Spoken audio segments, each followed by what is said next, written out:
हाँ जी मेरे प्यारे विद्यार्थियों, वेलकम है, स्वागत है सभी को। सीताराम, राधे राधे, सभी को नमस्कार।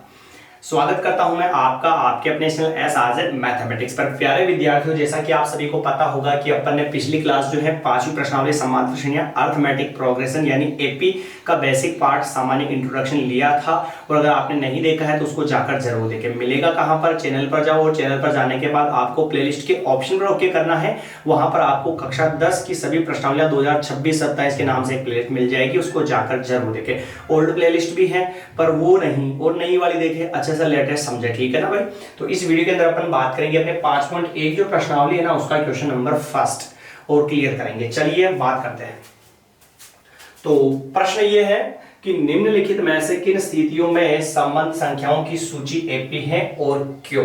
एपी है या नहीं वो हमें बताना है। चलिए पहला प्रश्न देखते हैं, चलिए समझिएगा ध्यान से।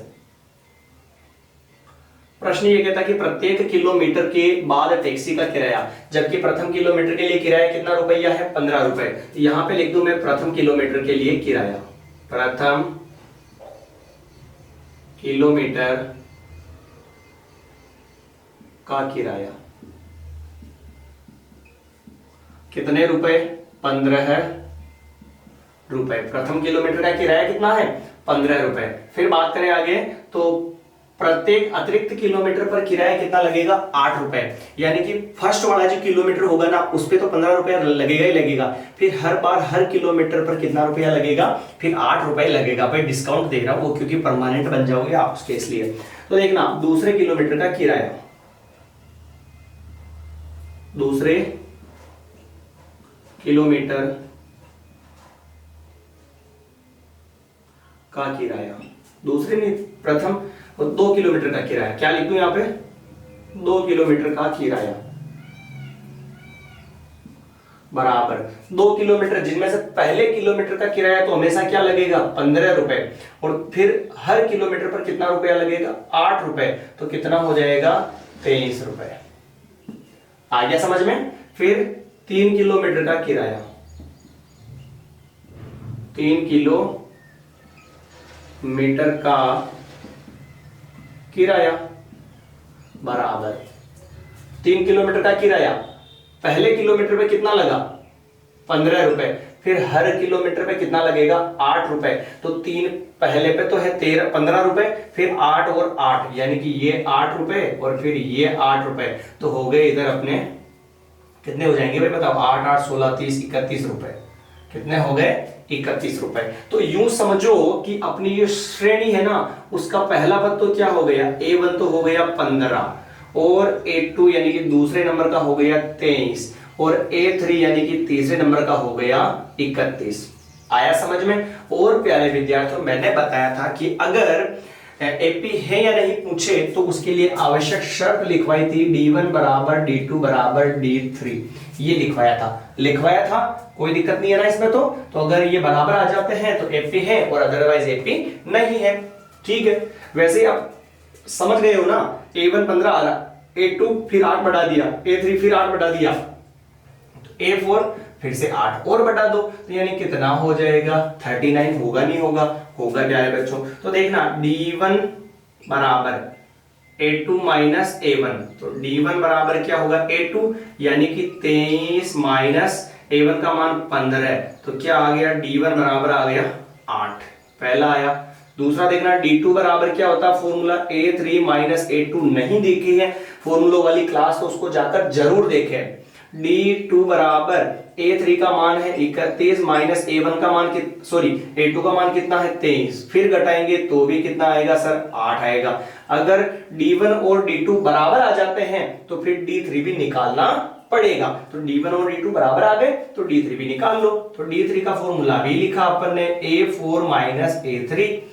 D3 बराबर A4 यानी चौथे नंबर का पद 39 माइनस A3 है तीसरे नंबर का 31। तो D3 बराबर क्या होगा प्यारे बच्चों? 8। D1 भी 8, D2 भी 8 और D3 भी 8, यानी कि D1 बराबर D2 बराबर D3 तीनों बराबर हैं, अतः एपी है। और क्यों है तो हमने इतना सोल्व किया जिसका माथा खराब हो रहा है क्या? है ना, अपने क्लियर कर दिया भाई। तो ऐसे आप पहला सवाल पहले का पहला इज दैट क्लियर कर सकते हो। नो कोई दिक्कत नो है ना भाई। चलिए आगे बढ़ते हैं फिर सेकंड वाले सवाल की तरफ। मिटाऊं मैं इसको, अगर आपको स्क्रीनशॉट लेना है तो एक बार स्क्रीनशॉट ले लो, फिर अपन सेकंड सवाल की बात करते हैं। चलिए सेकंड क्वेश्चन देखिएगा।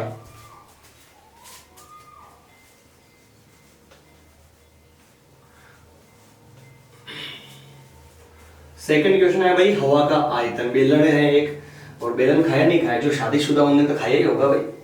गुरुजी 10 में कौन सा ब्याह कर, अरे 10 में के इधर छठी क्लास में ब्याह हो जाओ, 10 की क्या बात करें, तो 10 तो घनी दूर है, 10 में तो छोरा छापर हो जाएगा थोड़ी देर में। हाँ जी सेकंड देखना, फर्स्ट वाले प्रश्न का सेकंड वाला प्रश्न।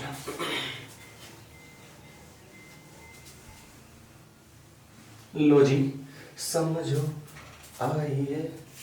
हाँ, किसी बेलन में उपस्थित हवा की मात्रा जबकि वायु किसी बेलन में उपस्थित हवा की मात्रा, किसी बेलन में उपस्थित हवा की मात्रा, किसी बेलन में उपस्थित हवा की मात्रा जबकि वायु निकालने, हवा की मात्रा जबकि वायु निकालने, जबकि वायु निकालने वाला पंप प्रत्येक बार, वायु निकालने वाला पंप प्रत्येक बार, वायु निकालने वाला पंप प्रत्येक बार बेलन की शेष हवा का, प्रत्येक बार बेलन की शेष हवा का, बेलन की शेष हवा का 1/4 भाग बाहर निकाल देता है, का 1/4 भाग बाहर निकाल देता है, निकाल देता है। हर बार 1/4 भाग हवा का जो है बाहर निकाल देता है, तो बताना है कि ये एपी होगा या नहीं होगा। तो हम कहेंगे देखना, मानना कि बेलन में वायु की मात्रा बराबर x।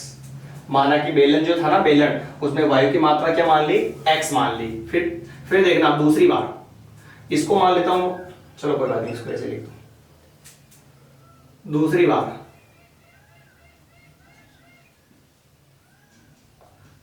बार हवा, क्या कहा प्रश्न ने कि हवा की मात्रा, वायु निकालने वाला पंप प्रत्येक बार जो है ना शेष हवा का 1/4 भाग क्या करता है, बाहर निकाल देता है। यानी कि कुल हवा थी x, इस x हवा का 1/4 भाग ये क्या करेगा, बाहर निकाल देगा। बाहर निकाल देगा मतलब क्या आएगा, माइनस आएगा ना। तो कुल हवा x थी, उस x में से जो शेष x ही बच रहा था ना, तो उसका 1/4 क्या करेगा, ये बाहर निकाल देगा। आई क्या समझ में। तो देखना x माइनस का मतलब क्या होता है, इंटू और 1 और बटेवा में 4। x माइनस x को 1 से गुना करेंगे तो x ही होगा, बटेवा में क्या हो गया 4। बटेवा में कुछ नहीं तो क्या मान लो, 1 मान लो। जो भी हवा है उसी का 1/4 बाहर निकालेगा, जो है ना उसी का ना, तो x है तो x का 1/4 बाहर निकाल लेगा। का मतलब इंटू, गुणा कराया तो x से कम x। 1 और 4 का एलसीएम कितना होता है प्यारे बच्चों, 4 होता है। नहीं आवे एलसीएम तो कमेंट कर दीजिएगा कि गुरुजी एलसीएम मिलना आओ, मैं तो ढकोड़ संग बच्चा हूं। ऊपर क्या है x, फिर इंटू, बटे में क्या है 1 का भाग 4 में 4 बार, फिर माइनस x, फिर इंटू, नीचे 4 की टेबल में 4 एक बार में 4 इंटू एक्स तो 4x माइनस 1 इंटू एक्स क्या होगा, 1x ही लिख दूं भले, और बटे में क्या हो गया 4। तो लो जी 4x में से 1x जाएगा तो कितना बचेगा 3x, और बटे में कितना आ गया 4। आया समझ में। ये दूसरी बार की हवा हो गई। अब बात करते हैं तीसरी बार की। तीसरी बार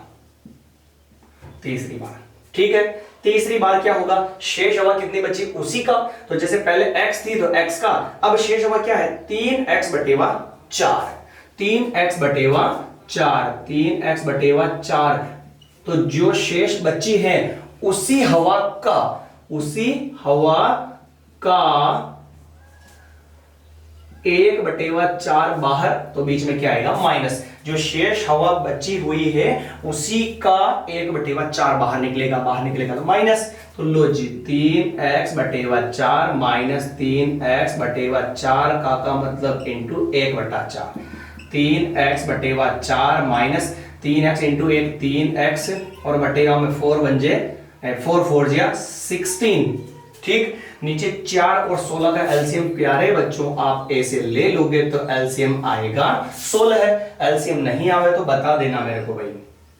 ये आ गया 16। ऊपर कितना है, अरे गलत हो गया क्या, नहीं हुआ 3x फिर इंटू आएगा 3x फिर क्या आएगा इंटू 3x के नीचे कितना है 4 तो 4 3x के नीचे 4 है 4 की टेबल में 16 कितनी बार में 4 बार में फिर माइनस 3x इंटू नीचे 16 की टेबल में 16 एक बार में। लो जी गुरुजी 3 4 जा 12 यानी 12x और बटेगा में 16 और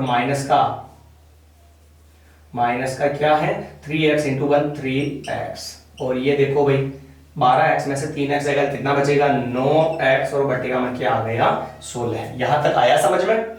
अब देखना, अब मैं थोड़ा सा सवाल को कर देता हूं रफ, सवाल को एक बार कर देता हूं ऊपर से रफ क्योंकि इसकी जरूरत नहीं पड़ेगी मुझे।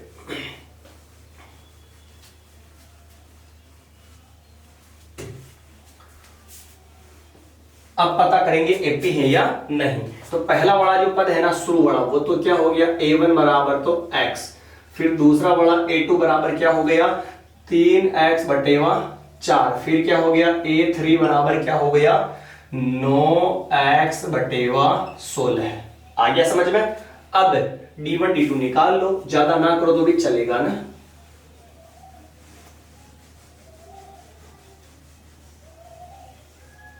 d1 d2 निकालते पहले d1 बराबर a2 माइनस a1 तो d1 बराबर a2 का मान कितना है 3x/4 माइनस x। लो जी बटेगा में कुछ नहीं एक मान लो और 4 और 1 का एलसीएम कितना होगा बच्चों 4 तो ये 4 ऊपर कितना है 3x फिर लगाओ इंटू नीचे 4 की टेबल में 4 एक बार में माइनस x इंटू नीचे 1 की टेबल में 4 एक 4 बार में क्या हो गया रे ये हो गया 4 बार। तो d1 बराबर 3x into 1 3x minus 4 into x 4x और नीचे क्या है 4 तो ये हो गया d1 बराबर 4x में से 3x जाएगा तो 1x और बटेगा में 4 बड़ी संख्या 4 उसके पहले क्या है माइनस। आओ आगे समझते हैं फिर।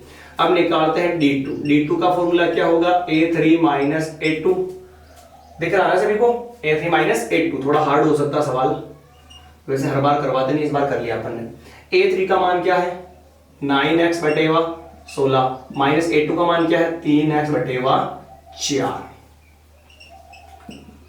16 और 4 का एलसीएम इधर लिया था मैंने अभी और कितना आया था 16 ही आया था ना तो एलसीएम इसका कितना आएगा 16 है फिर ऊपर कितना है 9x फिर इंटू नीचे 16 की टेबल में 16 एक बार में फिर माइनस 3x फिर इंटू नीचे 4 की टेबल में 16 4 बार में। आगे समझना d2 बराबर 9x इंटू 1 9x फिर माइनस 3 4 जा 12x और नीचे कितना है 16 है।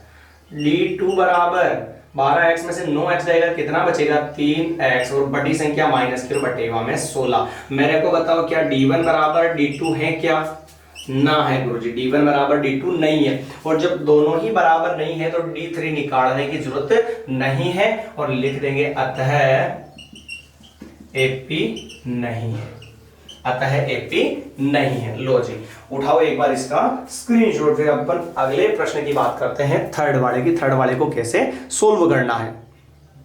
फटाफट से उठाइए स्क्रीनशॉट। लो जी पलक झपकते अपना तीसरा प्रश्न आपके सामने पेश है। प्रत्येक मीटर की खुदाई के बाद एक कुआं खोदने में आई लागत जबकि प्रथम मीटर खुदाई की लागत 150 रुपए है और बाद में प्रत्येक मीटर पर खुदाई की लागत कितनी है 50 रुपए बढ़ती जाती है। प्यारे बच्चों समझिएगा प्रथम मीटर पर खुदाई की लागत प्रथम मीटर पर खुदाई की लागत कितने रुपए ले रहा है 150 रुपए। प्रथम मीटर पर खुदाई की लागत 150 रुपए, दूसरे मीटर पर खुदाई लागत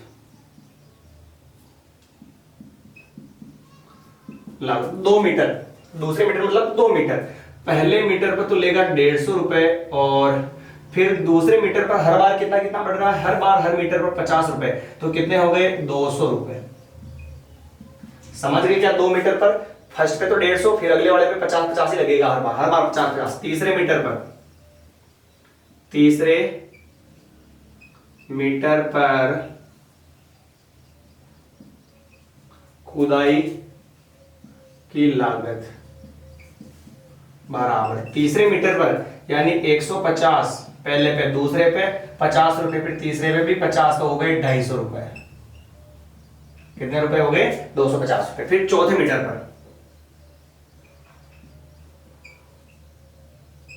मीटर पर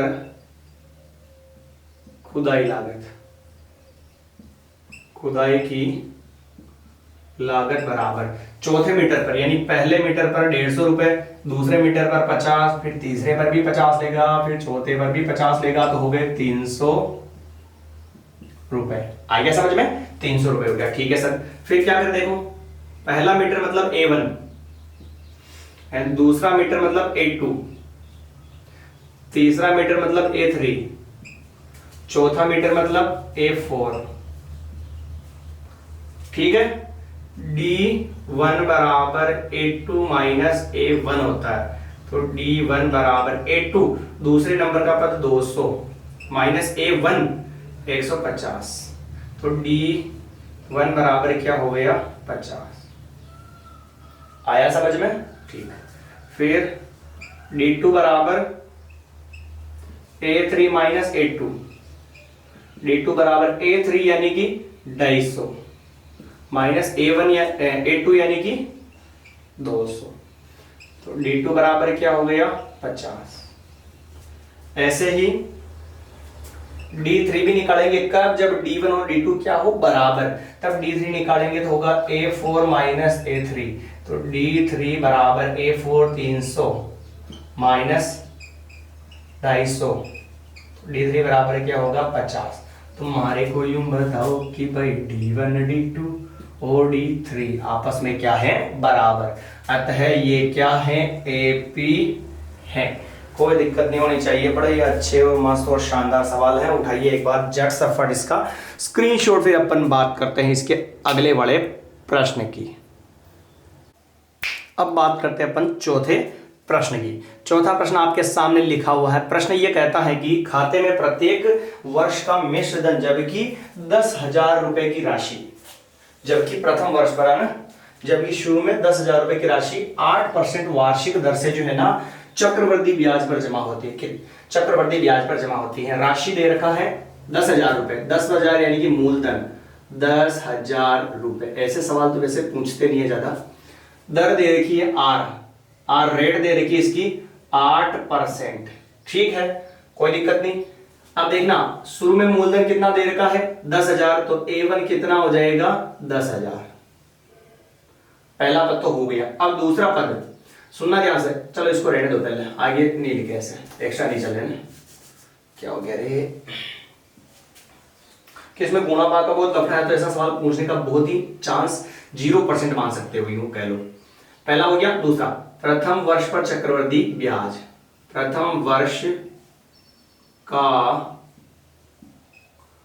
चक्रवृद्धि ब्याज, इसने कहा ना चक्रवृद्धि ब्याज पर जमा होता, तो 1 2 3 वर्ष का निकाल लेते हैं ऐसे। प्रथम वर्ष का चक्रवृद्धि ब्याज का फॉर्मूला होगा 1 + R/100 की पावर n। n क्या होगा समय, तो यहां क्या लिखा मैंने प्रथम वर्ष। प्रथम वर्ष का मतलब क्या होगा देखना, मूलधन तो है 10,000, 1 + R दर कितनी है 8 और बटेगा में कितना है 100, और इसकी घात कितनी आएगी 1, क्योंकि n n n यानी कि क्या समय, समय कितना है प्रथम वर्ष है 1 वर्ष। 10,000 इंटू, बीच में कुछ नहीं तो इंटू ही मानेंगे, इनका क्या ले लेगा एलसीएम। 1 और 100 का एलसीएम कितना आएगा 100, और इधर आ जाएगा 1 × 100 + 8 × 1। ये मैं नहीं समझा रहा क्योंकि तुम्हारे को आता होगा पहले। 10,000 इंटू 1 इंटू 100 और 8 इंटू 1 क्या होगा 8, 100 प्लस 8 और बटेवा में 100 और ये हो गया 10,000 इंटू 108 बटेवा 100। डबल जीरो से डबल जीरो कट गया, 108 को डबल जीरो से गुणा करो तो 108 और डबल जीरो रुपए। आयो के समझ में मुन्ना आ गया ना समझ में। ये दूसरे वर्ष का चक्रवृद्धि ब्याज था। अब बात करें तीसरे वर्ष की। तीसरे वर्ष की, दूसरे का आंसर ये आ रहा है वैसे तो। तीसरे वर्ष के चक्रवृद्धि ब्याज की बात करें, तीसरे वर्ष का, सॉरी भाई सॉरी राहुल जी क्या हो रहा, प्रथम वर्ष का निकाला था, दूसरे वर्ष का चक्रवृद्धि ब्याज का चक्रवृद्धि ब्याज देखना। दूसरे वर्ष का चक्रवृद्धि ब्याज मतलब 10,000, 1 प्लस दर 8 बटेवा 100 और समय कितना वर्ष हो गया, समय हो गया 2 वर्ष। ठीक भाई, चलिए आगे बढ़ते हैं। 10,000 फिर एलसीएम ले लो इसका, बटे हम 1 मान के तो वैसे आएगा ना 100, 1 इंटू 100 प्लस 8 इंटू 1 की पावर 2। एलसीएम ले लोगे, ठीक सर। 10,000 बीच में कुछ नहीं, इंटू मान लो, ना मानो पहले चलने दो। 100 इंटू 100 प्लस 8 बटेवा 100 की पावर 2। 10,000 बीच में कुछ नहीं, इंटू ये 100 और ये कितना हो जाएगा 108 की घात पूरे की घात 2, यहां तक तो हो जाएगा। फिर 10,000 इंटू 108 बटेवा 100 की घात कितनी है 2, तो इसको कितनी बार लिखेंगे 2 बार। ये 100 इंटू 108 बटेवा 100, डबल जीरो से डबल जीरो, डबल जीरो से डबल जीरो कट गया। 108 को 108 से क्या करवा लो गुना,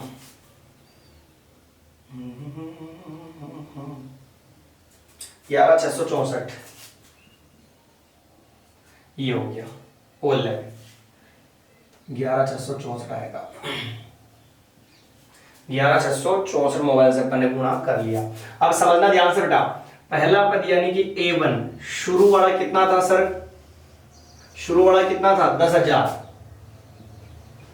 और दूसरे नंबर वाला पद कितना आया फिर अपने 10,800, तीसरे नंबर वाला पद कितना आया 11,664। A1 A2 A3 आ गया। तीसरा पद, चौथा पद कब निकालेंगे, जब D1 और D2 बराबर आ जाते हैं तब चौथा पद निकालकर D3 निकालेंगे। पहले एक बार टेस्ट कर लेते हैं, अपनी किस्मत अगर अच्छी हो गए तो यहीं पे अपन स्टॉप हो जाएंगे D1 D2 पे। ठीक है, देखना ध्यान से। D1 बराबर A2 माइनस A1, D1 बराबर A2 दूसरे नंबर का पद 10,800 माइनस A1 का मान है 10,000, घटा यार कितना आएगा देखना 800। अब निकालेंगे D2, A3 minus A2, D2 बराबर A3 कितना आया 11,664 और माइनस A2 कितना आया 10,800। तो लो जी, D2 बराबर 4 में से 0 गया तो 4, 6 में से 0 गया तो 6 और 16 में से गया तो 864 आ रहा है मुन्ना। कितना आ रहा भाई 864 माइनस 10,000 क्या हो गया 11,664 माइनस 10,800, 864। क्या मेरे को ये बताओ कि D1 और D2 बराबर हैं क्या, नहीं है गुरुजी, तो इसका मतलब ये AP भी नहीं है। ठीक है, ये अपना पहला सवाल अपन ने कंप्लीट किया। थोड़ा मुश्किल भी था, पहले का पहला पढ़ना है अच्छे से और पहले का तीसरा पढ़ना है, दूसरा और चौथा हार्ड है तो आप उसको स्किप भी कर सकते हो, छोड़ भी सकते हो। ठीक है, मिलेंगे अपन नई क्लास के अंदर। जय हिंद, जय भारत, सभी को राधे राधे, सभी को सीताराम, धन्यवाद।